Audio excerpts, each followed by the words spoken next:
caso de Pedro.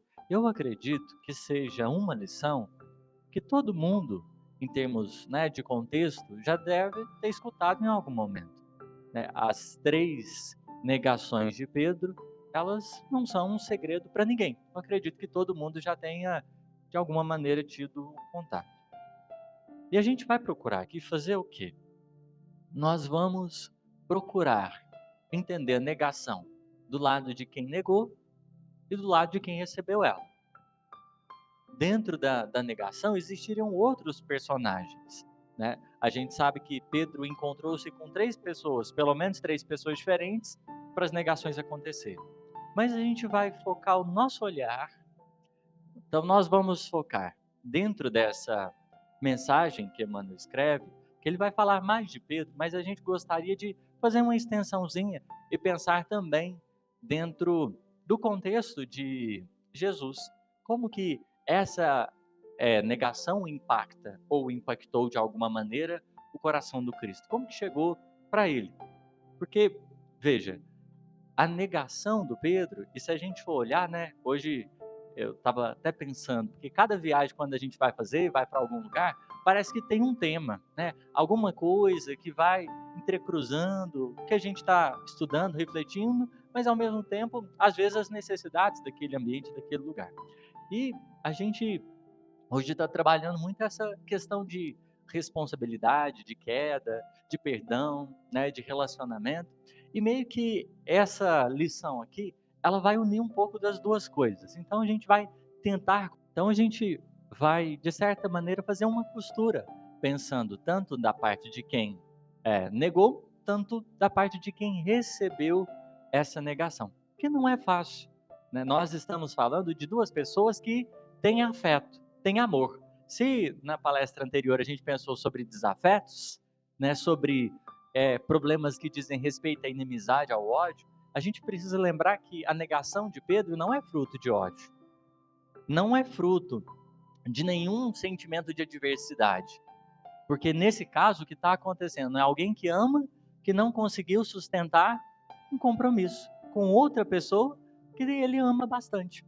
Então esse é um detalhe importante para a gente pensar, porque nós estamos sujeitos, enquanto caminhamos com as pessoas, de ver as pessoas nos negando e de também ver que a gente nega as pessoas. Às vezes, quando o outro mais precisava, ou quando a gente mais precisava, a gente olha para um lado, olha para o outro, cadê a pessoa? Então, qual que é o versículo que a gente vai trabalhar aqui? Mateus capítulo 26, verso 58. Diz assim: E Pedro o seguiu de longe até o pátio do sumo sacerdote, e entrando, assentou-se entre os criados para ver o fim. Então, vou repetir de novo para a gente pegar mais alguns detalhes. E Pedro o seguiu. Seguiu quem? Jesus. De longe. Então, olha os detalhes do versículo que ele vai nos oferecendo para a gente pensar o que representa a negação. Até o pátio do sumo sacerdote e entrando, assentou-se entre os criados para ver o fim. Para ver o fim. Então, Pedro assumiu uma posição de espectador pleno daquele momento. Só que, veja, quando nós vamos estudar o Evangelho, uma primeira coisa é importante. Uma primeira coisa. Esse ponto a gente sempre gosta de reforçar a respeito de Jesus. Tudo o que ele viveu, todas as coisas que ele fez pensando no nosso campo de necessidades. Tá, vamos deixar isso mais claro. Como assim? Imaginemos o espírito puro que ele é. Se ele fosse viver como ele vive, a gente conseguiria entender alguma coisa? Não. Ia ficar assim: oi, o que está acontecendo? Primeiro, espírito puro precisa abrir a boca para falar? Não, não precisa. Ainda mais com Deus, precisa? Não precisa. Então, toda vez que você vê Jesus conversando com Deus no Evangelho, é porque teve uma necessidade dele articular algum som? Não. Mas como é que a gente ia saber o que ele falava se ele não tivesse falado? Então, veja, aquilo que o Cristo fez, aquilo que ele falou, era para sinalizar para a gente. As palavras dele são muito importantes. As palavras são importantes, porque uma ação pode ser interpretada de 1000 jeitos, mas a palavra, ela dá uma referência de como o sujeito está, então a gente se localiza em relação ao que ele fala, como ele entende aquele episódio. E se a gente lê Jesus ali, esse ponto é importante. Ele não está falando das capacidades dele. Não é sobre as capacidades dele. Porque imagina alguém que devolveu a orelha para o soldado, alguém que curou um monte de gente, alguém que fez tanta coisa, de repente, andou sobre as águas, enfim, atravessou tantos fenômenos bastante curiosos, de repente ser crucificado, enfim, é muita ingenuidade da nossa parte, né, pensar em Jesus como se o máximo dele tivesse ali. Porque tudo que ele viveu tinha um motivo. Era simplesmente para a gente tomar como referência. Porque se para ele não é o modelo de vida perfeito que ele sobreexiste e vive, para nós é o máximo que a gente pode ansiar viver. Por isso que Kardec, na 625, quando ele vai comentar, ele diz assim: Jesus é a referência para a humanidade. Esse Jesus que a gente conheceu é referência para a gente enquanto humanidade. Porque ele, enquanto figura espiritual, a gente ainda não conhece o cara. A gente ainda não tem dimensão de quem ele seja ou do que represente. A gente conhece o humano. E o humano já é bom demais da conta. Porque um pouquinho desse humano é capaz de resgatar tanta vida dentro da gente. Então, esse primeiro detalhe é importante. Esse primeiro detalhe. Porque pensando, né, que a gente vai fazer esse paralelo de lembrar de Jesus, né, enquanto alguém que a gente pode estar, às vezes, na posição dele. De, nesse caso, receber a traição. E, melhor dizendo, a negação de alguém, que foi o que aconteceu com Pedro. Feito essa observação, comecemos, né? E eu vou me valer aqui para falar do fracasso de Pedro, lá do Boa Nova. Eu acredito que todo mundo já leu Boa Nova. Levanta a mão aí quem já leu Boa Nova. Poxa, tão pouca gente. Capítulo 26, todo mundo já leu? Já? Muita gente? Ok, pouca gente. Tá, vamos lá. O capítulo 26, livro Boa Nova, começa como? Com aquele momento importante de Jesus lavando os pés. É uma cena, lava pés, né? Tá chegando aí Semana Santa. Para quem é católico, de certa forma, já tem uma familiaridade com toda essa narrativa. Mas, por que Jesus resolveu lavar os pés? Essa é uma pergunta importante. Por que ele resolveu lavar os pés? O que motivou ele do nada? Tinha acabado de comer e tudo, e de repente Jesus começa, né, a se vestir como um servo e lava os pés. Por que isso aconteceu? Humberto de Campos, e aí para os íntimos, Bebeto, né, vamos deixar aqui bem claro, o Bebeto traz uma noção para a gente. Porque o que ele vai propor? O lava-pés, ele se inicia, porque os discípulos estão discutindo uma coisa: quem é o maior? Pensa uma discussão produtiva. Jesus preparando para desencarnar, anunciando, ó, gente, né, vai dar ruim aqui e tudo mais, vocês vão me abandonar.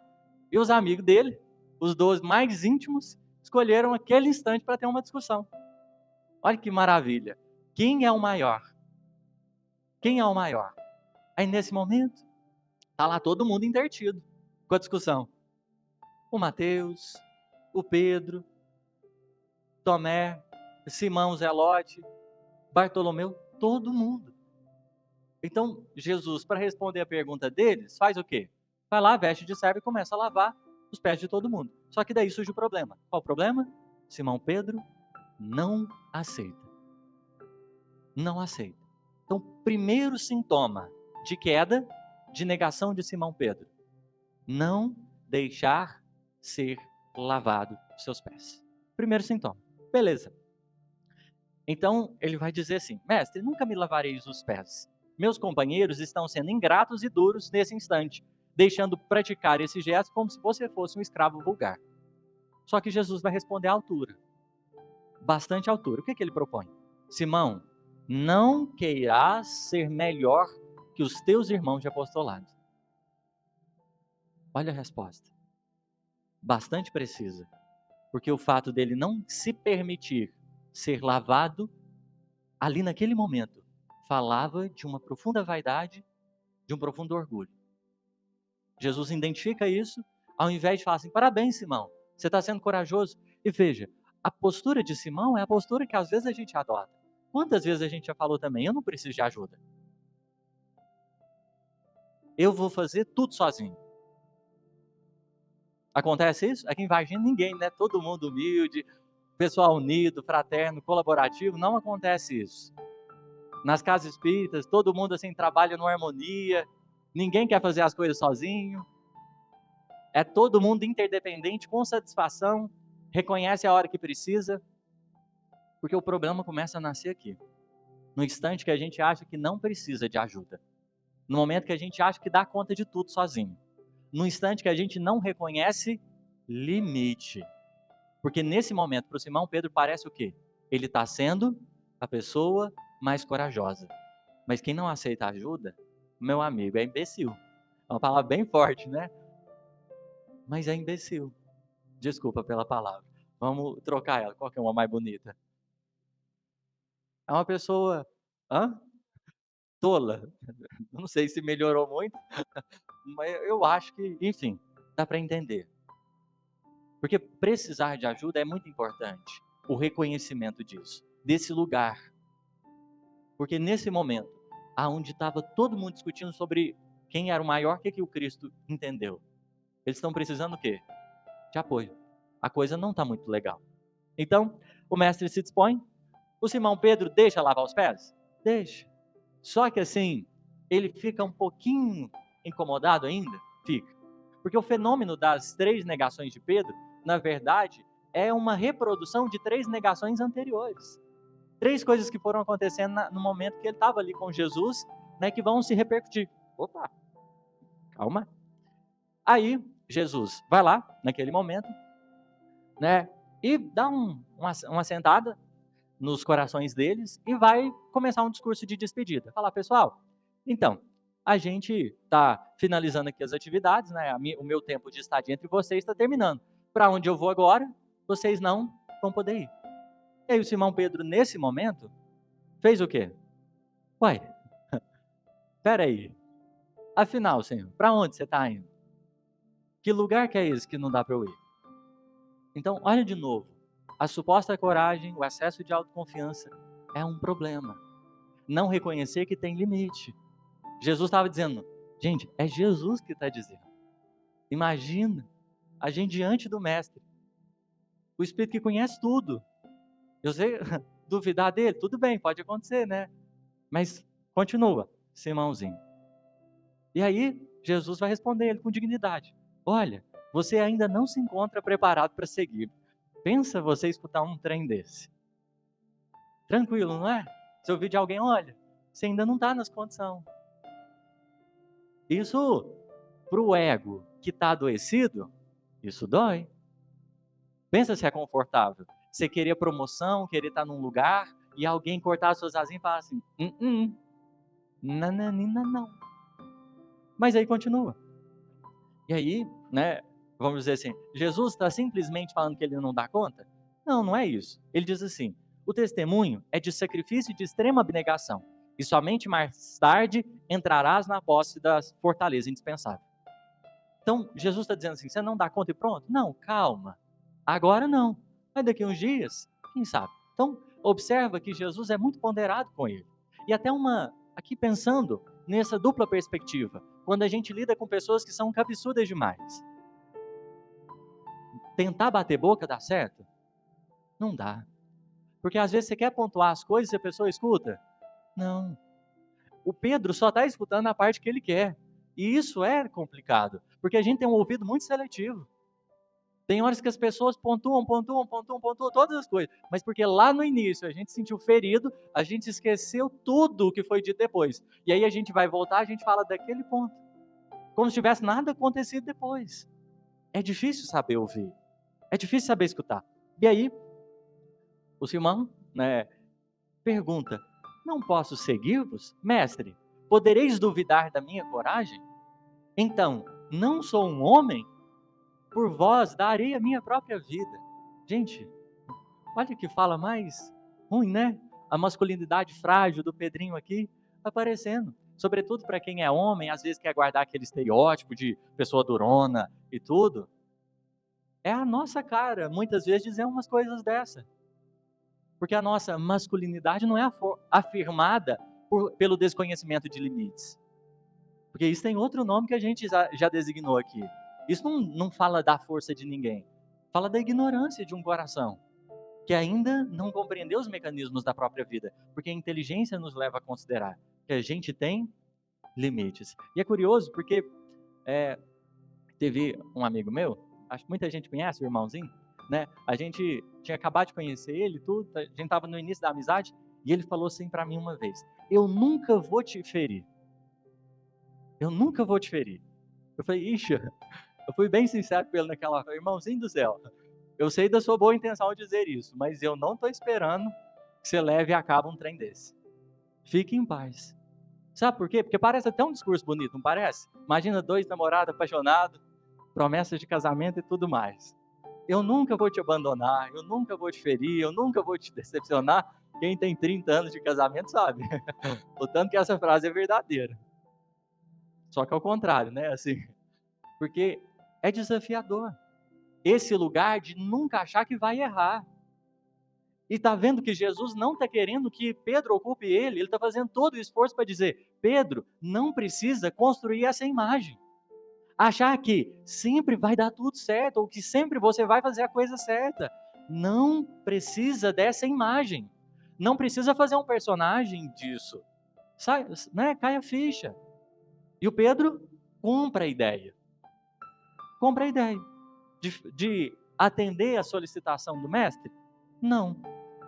Aí Jesus vai dizer assim para ele: Pedro, a tua inquietação se faz credora de novos ensinamentos. A experiência te ensinará melhores conclusões, porque em verdade te afirmo que esta noite o galo não cantará sem que tenha negado 3 vezes. Então, Jesus tentou uma vez, tentou 2 vezes, tentou 3 vezes. Na terceira vez, o que ele falou? Olha, Pedro, infelizmente, 3 vezes que você deixou de escutar, você está reafirmando com um tipo de postura que vai te conduzir para isso. Porque não seria necessário a negação se o Pedro tivesse feito uma coisa. Mestre, senta aqui, vamos para um particular. Se você quiser, depois eu gravo um áudio, né? Você me explica mais. Espera aí, já que você está dizendo essas coisas, me explica mais. E aí ele acaba de anunciar que ele vai negar. Jesus diz para ele: você vai negar. O que é uma postura humilde? Eu vou negar? Como é que vai ser? Me conta mais. Tem alguma dica? Dá para fazer menos errado? Né? Dá para atenuar? Vai ser muita bobagem? Enfim, percebam que teria 1001 caminhos para que ele tomasse nesse momento. Só que, olha o que o Bebeto vai dizer. Pedro não quis acreditar nas afirmações do Messias. Ser cabeça dura é ruim? Porque, sabe, quais são os erros mais difíceis que a gente tem? É aqueles que a gente foi avisado. Dói muito mais. Porque você sabia que a história poderia ser diferente desde o início. Mas ser cabeça dura, orgulhoso, inflexível, não é sinal de grandeza. Não é sinal de grandeza. Escutar, às vezes se abrir para ouvir o outro, perguntar uma outra opinião. E aí, tá, mas parece que está muito distante. Mas veja, eu não sei vocês, mas eu tenho uma mania. Sempre, né? Às vezes a gente está começando o dia, ou diante de alguma experiência, o que eu faço? Eu pego um livrinho da coleção Fonte Viva e abro. Aleatoriamente, normalmente o que cai? Alguma resposta para as experiências, enfim, que a gente vai viver. Quantas vezes a gente não foi advertido? Quantas lições? E às vezes a gente até abre de novo e pensa assim, não é possível que o recado é esse, né? A gente pensa assim, deixa eu abrir de novo aqui o livro para ver se o recado é esse mesmo. E as orientações, elas costumam ser muito certeiras, só que escutar é desafiador. Colocar-nos nesse lugar de um ser que tem limite, que não dá conta de tudo, que precisa de ajuda. Veja, e o nosso desafio hoje, enquanto espíritas, a gente tem tanta gente boa trabalhando, que o defeito deles não é nem que não trabalha, mas às vezes é o defeito é que trabalha em excesso. Porque assume tantas coisas, tantas coisas, tantas coisas, tantas coisas, que às vezes o declínio dele não está por falta de tarefa, mas está porque não existe espaço além da tarefa. E aí, o que acontece? Uma pessoa excessivamente cansada é uma pessoa que tende a ser mal-humorada, é uma pessoa que tende a ser inflexível, é uma pessoa que, sem perceber, vai querendo fazer tudo sozinho. E não tem necessidade. Então, os espíritos sabem que tem uns que não é falar assim, não vai trabalhar, porque sabe que esse discurso não cola. Aí os espíritos vão entendendo estratégia. Sabe que o fulano ama trabalhar, Mas qual que é o desequilíbrio dele? Ele não sabe a hora de descansar. Ele não sabe a hora de abrir espaço. Ele não sabe a hora de meditar. Ele não sabe a hora de respirar. Tá vendo que existe uma linha muito tênue. Não, mas espera aí. Isso não é um conselho de espírito superior? Deixar de fazer as coisas? Lei de trabalho. Tem lá um negocinho chamado a lei de descanso. O descanso também é um princípio da natureza. Não é simplesmente por causa do corpo. É porque existe dois movimentos naturais da alma: expansão e retração, que faz parte. E abrir espaço é fundamental. Sobretudo porque é quando a gente abre espaço que a gente normalmente costuma escutar. É na hora que a nossa voz se cala e que a gente se dispõe a ouvir. Mas o Pedro não escutou, como a gente viu aqui. O Pedro não quis acreditar nas afirmações do Messias. Não quis. Tem uma história interessante que eles contam que um caçador foi uma certa feita numa floresta e em meio às buscas dele ele encontrou um leão. E o leão veio para cima dele. Ele começou a correr. E ele viu que o leão ia alcançá-lo. E ele era crente, resolveu parar para fazer uma prece. E o leão parou também para orar. Aí o crente orou, bonitinho, né? Fez a prece dele e achou muito curioso o leão também orando. Perguntou: "Você também é crente, leão?" Aí o leão: "Sim, eu sou, estou agradecendo a refeição." O Simão Pedro aqui, ele estava fugindo da responsabilidade, né? Mas o perigo eminente da queda estava decretado. O leão estava para abocanhá-lo, porque ele fez tudo o que ele poderia fazer para cair. Então pensemos, às vezes a gente não escuta quem a gente ama. A gente não escuta. E às vezes quem está do lado, né? Sobretudo em matéria de relacionamento afetivo, sobretudo quando o tempo vai passando mais um pouco, a gente passa, né, Cris? Às vezes tem dificuldade de escutar. A Cris estava dando uma aula pedagógica, ela já não fala mais, ela só olha. É, o olhar que educa. Né, para mais aulas, é um curso com a Cris aqui. É como ser aluno. O Caiafa tá, enfim, um excelente aluno. Mas veja, às vezes é difícil escutar quem está perto, quem está perto. Mas tá, vamos olhar do outro lado. Vamos olhar do outro lado, porque a postura do mestre, ela é muito expressiva para a gente, muito expressiva, porque existe muito respeito, tanto respeito, tanto respeito, tanto respeito. E a consciência psicológica de Jesus a respeito das relações é tão grande, porque, como a gente disse, o Cristo não esperou ouvir dos discípulos, tipo assim: olha, não vai acontecer nada de ruim. Não era pretensão. Então, uma das primeiras lições significativas é: talvez essa espera, essa expectativa nutrida, ela seja assim, uma ilusão. Não vai acontecer. Em algum momento, as pessoas vão nos machucar. E não é quem está de longe. Às vezes é quem nos ama, mas se faz de longe. Como foi Simão? Porque existe uma prece que Jesus fez. É a prece para a gente fazer diante das pessoas que a gente ama. Jesus vai conversar com Deus e ele diz assim: Senhor, afasta de mim esse cálice. Mas para isso, não cumpra a minha vontade, cumpra a sua. Mas espera, o que tem a ver essa prece com o que a gente está abordando? A gente vai olhar para o elemento cálice. O que é o cálice? Para que serve um cálice? Um cálice é para servir o quê? Alguma coisa. Hã? O veneno? Acho que não é só veneno, não era? Mas enfim, o cálice, né, é para servir alguma coisa. Alguma coisa vai dentro. Alguma coisa vai dentro. No campo das relações, né, vamos pensar. Esse cálice, ele serve para quê? Ele vai ser visto normalmente em quais ocasiões? Diante de pessoas que estão à mesa. Então, o cálice é um elemento de mesa. A mesa representa o quê? A intimidade. Porque para aquele povo, você só convida à mesa quem é íntimo. Então, o cálice vai alguma coisa e ele é um elemento para estar presente na mesa, na intimidade. A gente sempre vai entregar alguma coisa para quem está conosco, desfrutando da intimidade. Ok. Jesus lá no Boa Nova, ele vai falar sobre cálice. Com quem? Com Simão Pedro. Também com Simão Pedro. Porque o Simão Pedro olha para as bodas de Canaã e fala assim: Senhor, mas ficou ruim, né? Aquele negócio lá das bodas. Você, barman, né? Nutriu a festa ali. Não ficou muito legal aquela situação e tudo. Jesus vai falar para ele que naquele momento estava sendo oferecido um vinho. O vinho da comunhão, da alegria de servir um amigo. Então, o Cristo encheu o cálice da alma dele para servir a humanidade com o vinho da comunhão com o Pai, que ele já havia estabelecido e consolidado.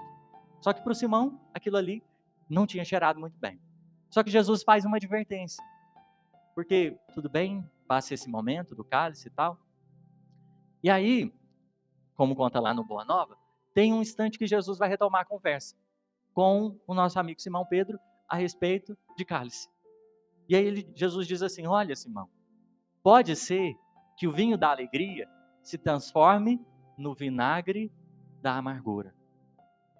Pode ser que o vinho da alegria se transforme no vinagre da amargura. O que é isso? Quem muitas vezes te entregou o melhor do coração dele, pode em algum instante estar te entregando o pior. Mas não é por falta de amar. Não é por falta de amar. É por não saber conduzir esse amor. E aí, tá, veja, Jesus faz essa prece: Pai, se possível, afasta de mim este cálice. Qual que é o segundo detalhe que a gente precisa observar nesse versículo? Este. Por quê? Porque tem cálice que você não precisa afastar. Tem cálice que você pode beber. Tem cálice que você pode usufruir. Mas este, qual que é o cálice? Não é simplesmente, da multidão ele já sabia que as pessoas não iam conseguir sustentar. Mas tem um desafio. É você ver quem você mais ama distante de você. Isso dói. Te seguindo de longe. E aí veja, o Simão Pedro, ele seguiu de longe, ele foi para a sala do sumo sacerdote ficar com quem? Com o sumo sacerdote. Quem que estava crucificando Jesus? Olha para você ver. Às vezes a gente distancia de quem a gente ama e parece que começa a jogar no outro time. Se volta completamente com esses corações, seja de ideal, seja de família e tudo mais. Então, imaginemos para Jesus naquele momento. Olha o que ele está fazendo, o trabalho de pavimentar um caminho, porque isso vai acontecer em algum instante. Mas a gente pode orar para quê? Para que isso, se possível, não aconteça. Não aconteça. As pessoas que a gente ama podem nos ferir, mas se possível, a gente preferiria que não. E aí Jesus ainda pede: Pai, seja feita a tua vontade, não a minha. O que Jesus está considerando? Olha, não vai ser do meu jeito que isso não vai acontecer. Se não acontecer, vai ser do seu jeito. Porque eu vou respeitar o fulano, eu vou respeitar o ciclano. E agora eu estou devolvendo para você um papel que é seu, que é de orientar as pessoas. Porque por mais que a gente goste de alguém, as pessoas podem caminhar por estradas ou em posições diferentes. E às vezes isso mexe com a gente, mexe com o nosso coração. Pode ser um filho, uma filha, por exemplo, que resolve tomar decisões e você fala assim: não é possível. E dói, arde. O que é o vinagre? Esse vinho que perdeu? Aquilo que você tinha de mais precioso parece virar um desencanto. A amargura, porque perde o sabor. O vinagre, ele é bom para quê, gente? Para limpar os trem, não é? Pensa assim, num trem ajeitado, é o vinagre. Deixa tudo limpinho. Enquanto cachorro, por exemplo, né, faz as necessidades pela casa.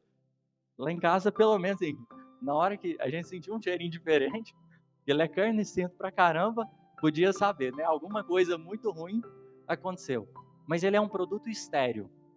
Enquanto o vinho fala da vida, o vinagre fala da esterilidade. Porque às vezes o nosso afeto pode ser estéril para aqueles que nos cercam. Além de não ajudar, ainda amarga. Ainda amarga. E aí veja, Jesus fez a prece. E o que aconteceu? A prece que ele faz é lá no Getsemane. Os discípulos dormem, Simão Pedro, o Tiago, o João, na hora que ele está fazendo essa prece, na hora que ele está fazendo esse pedido, os três estão dormindo.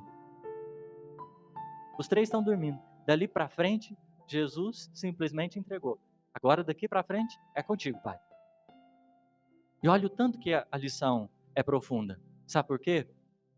Porque começou da prisão com Judas, ao julgamento na casa de Caifás, que é onde aconteceu as três negações.